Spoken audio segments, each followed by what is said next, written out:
Alright, welcome back guys, I'm Chris Farrell. Today we're going to work on knowing your fretboard, and that is going to be fundamental for you.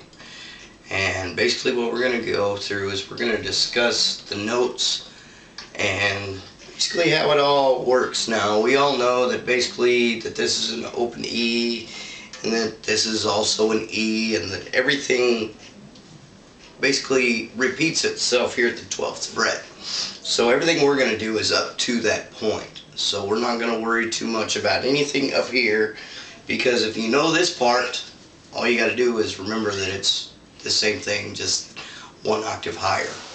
So basically what we're going to do is we're going to start off with the E string. We're going to hit an E. Alright, that's our open E. I have not fretted anything, as you can see. And then we're going to go F, G. Now when you hit G, you're actually going to be on that first dot that you will see. Some instruments do have a dot way down low. Maybe your instrument doesn't have a dot until the 5th fret. It doesn't matter. Your 3rd fret is going to be your G note.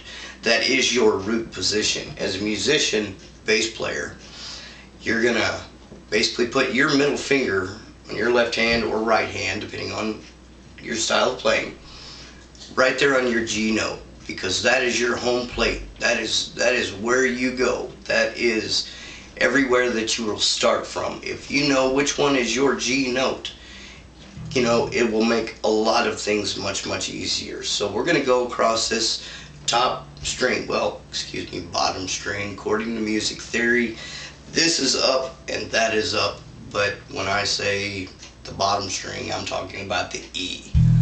And when your high string, of course, would be your G. So I'm going to go E, F. I'm skipping my sharps and flats, of course.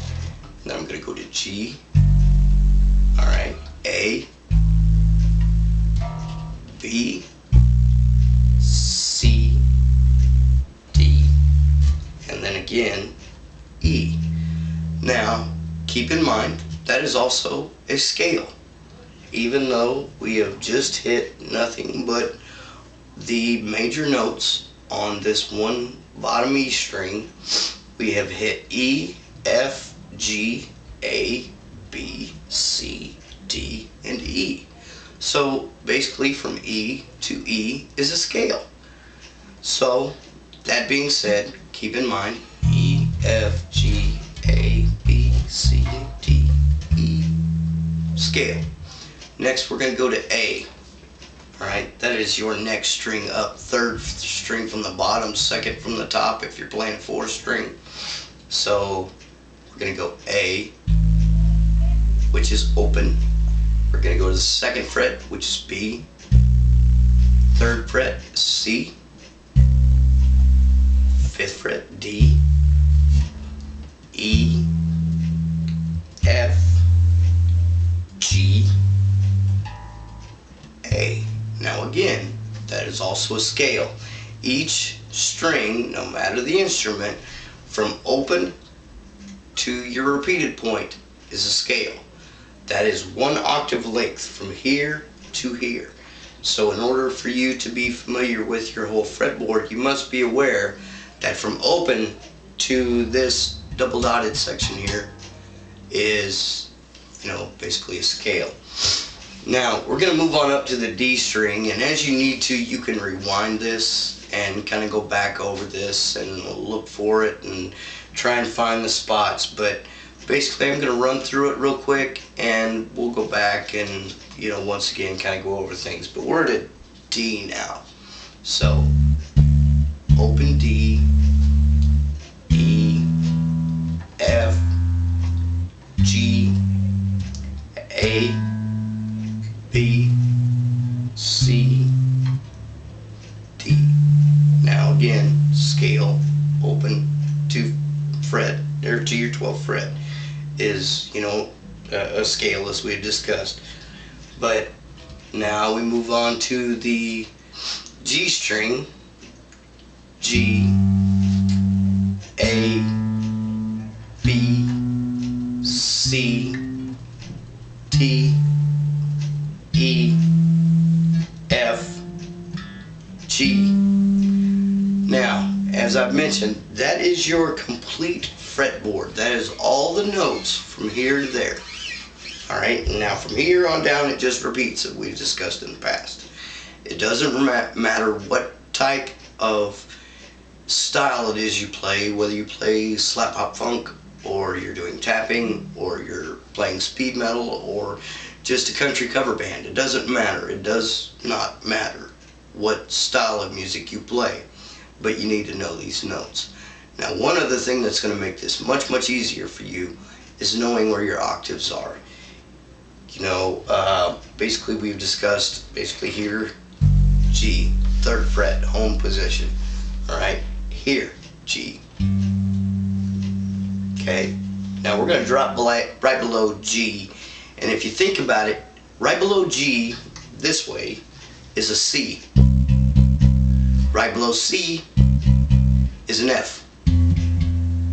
Alright, so if we know that this is a G, this is a C, this is an F, we can go G, C, and then of course your F. I don't have a 6th string here except for this one, which I brought to basically show you some other key pointers.